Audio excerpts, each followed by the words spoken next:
In this video, you will learn about inverse functions and one-to-one functions. The goal for this video is to know how to verify that functions are in fact inverses and determine the domain and range of an inverse function and be able to restrict the domain of a function to make it a one-to-one function.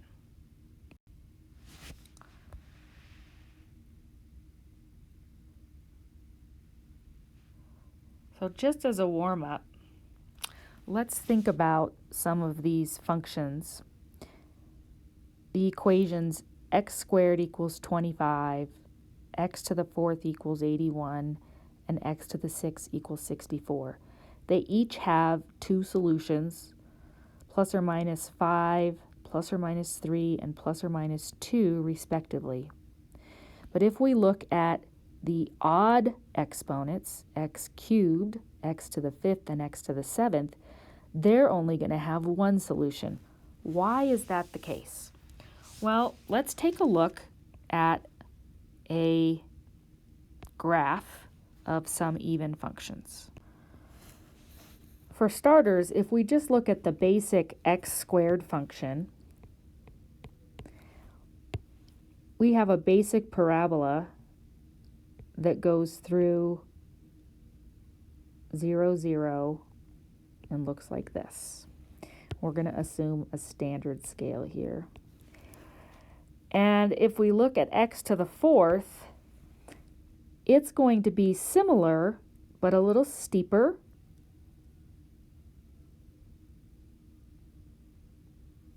And a little flatter at the bottom. And x to the sixth is going to be a little steeper still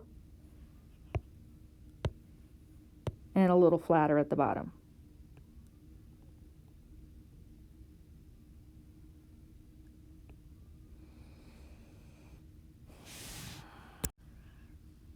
Now this is not a perfect graph, but if you chose a value, for example, if we said x squared equals 25 and x squared was our red graph, and we wanted to draw the line at 25, wherever that is, you would notice that it would cross in two different places. Similarly for the x to the fourth and the x to the sixth.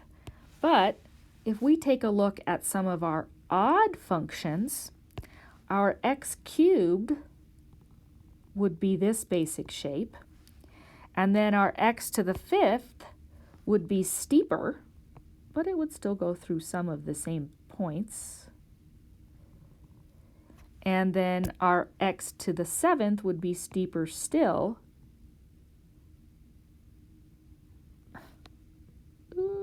Like this. And if I wanted to know where, for example, x cubed was 125, so we're just going to call this 125, and I draw that horizontal line, I can see that that only occurs in one place. So we call this function, the odd functions, one-to-one, and these even functions are not one-to-one. These are called power functions. So if we're going to convert Fahrenheit to Celsius, we know that we can use the formula C equals 5/9 times the quantity F minus 32. It'll take the input, the Fahrenheit temperature, and will give you out the Celsius temperature. And if we rearrange the formula to convert Celsius to Fahrenheit, we get Fahrenheit is equal to 9/5 the Celsius plus 32. The second formula corresponds to the idea of an inverse. So if I plug, for example, 50 degrees Fahrenheit into the first function, I'm going to get the Celsius is 5/9 times 50 minus 32, and I'll get 10 degrees Fahrenheit, or 10 degrees Celsius out. So this is our Fahrenheit degrees. If I do it the other way and I plug my c value in, I plug 10 in, I'm going to get 9/5 times 10 plus 32. This is going to give me 18 plus 32, or 50. So these two functions really kind of undo each other, and that's the idea of an inverse function. Okay? How do we know if a function is one-to-one?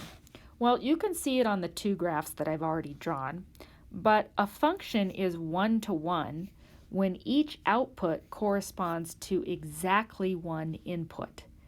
In other words, there's no repeated x or y values. Graphically, we can do that with the horizontal line test, and if the graph crosses in more than one place, like this one here, then it is not one-to-one. And if it crosses only in one place, no matter where you draw your horizontal line, then it does pass the horizontal line test and is one-to-one. I like to think of it this way as well.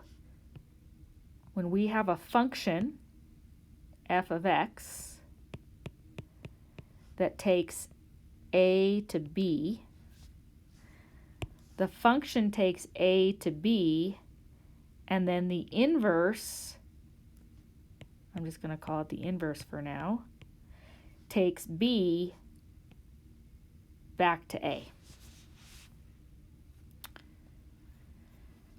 So, what do we use for inverse notation? We use this notation here, and we read it f inverse of x. We should be careful. Notice where that -1 exponent is. So we read this as f inverse x, and it is not an exponent. This -1 really tells us that it's an inverse. That's different than saying f of x to the -1, which would be 1 over f of x. So it kind of depends on where you put that -1, okay? All right. If a one-to-one function and its inverse are composed with one another, the result is the function y equals x. So if you compose f with f inverse or f inverse with f and get x, then they are in fact inverses. So here is an example. If f of x is 4x and g of x is 1/4 x, let's compose f with g of x and see what we get. So we're told that they are inverse functions. I should get x. So f is my template, 4 times something. The inside would be 1/4 times x. My 4's are going to reduce, and I'm just going to get x.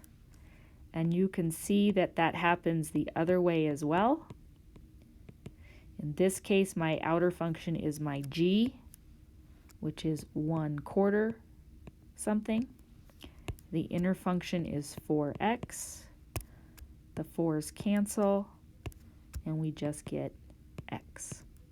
So they are in fact inverses, because when I compose them together in either direction, we get x. So let's look at a couple of the ordered pairs for these two functions. I'm just going to move this -8 down here because it got split up. So when we have the graph f of x equals 4 to the x, some of the ordered pairs that we would get would be -2, -8, 0, 0, and 2, 8. And a few of the ordered pairs for the other function would be -8, -2, 0, 0, and 8, 2. All we've done is interchange the input and the output of each coordinate pair. So why is that? Well, when we look at a function, the function taking a to b, for example, the first set is the domain, and the second set is the range. But when I do the inverse function the other way, this is now the domain, and this is now the range. So basically, we've switched the domain and the range, or alternately, we switched the x's and the y's. We also notice that when a function has no inverse, we can restrict the domain of that to create a new function where that new function on a limited domain does have an inverse. So for example, the inverse of f of x equals the square root of x, which is this graph here, is f inverse of x, which is equal to x squared, but we only want this half of the parabola because this part here would make it not 1-to-1. And so what we do is we restrict the domain of the quadratic to only values from 0 to infinity. So if we look at the domain of our square root of x, the domain is going to be the 0 inclusive to infinity, and the range will also be 0 to infinity.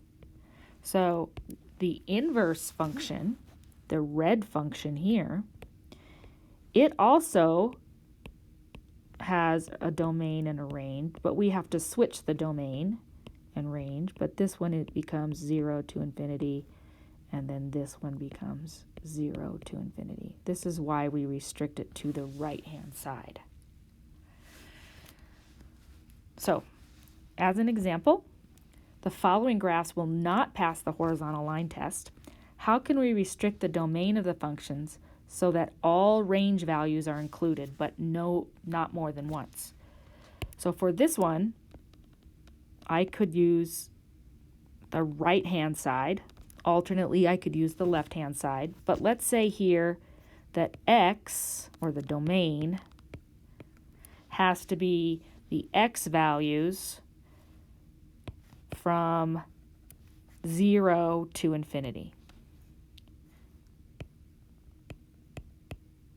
So I'm looking at my x-axis here and saying if I choose these x values, I'll get all of those function values, and I won't repeat those function values on the other side. I could have done the left-hand side as well, but I do need to include that 0. So let's do the left-hand side on this one. If I wanted to restrict the domain of this one, I could say I want the domain to be everything from negative infinity up until 2. And again, I could have done the right-hand side as well. But I just need to restrict it so that it will pass the horizontal line test.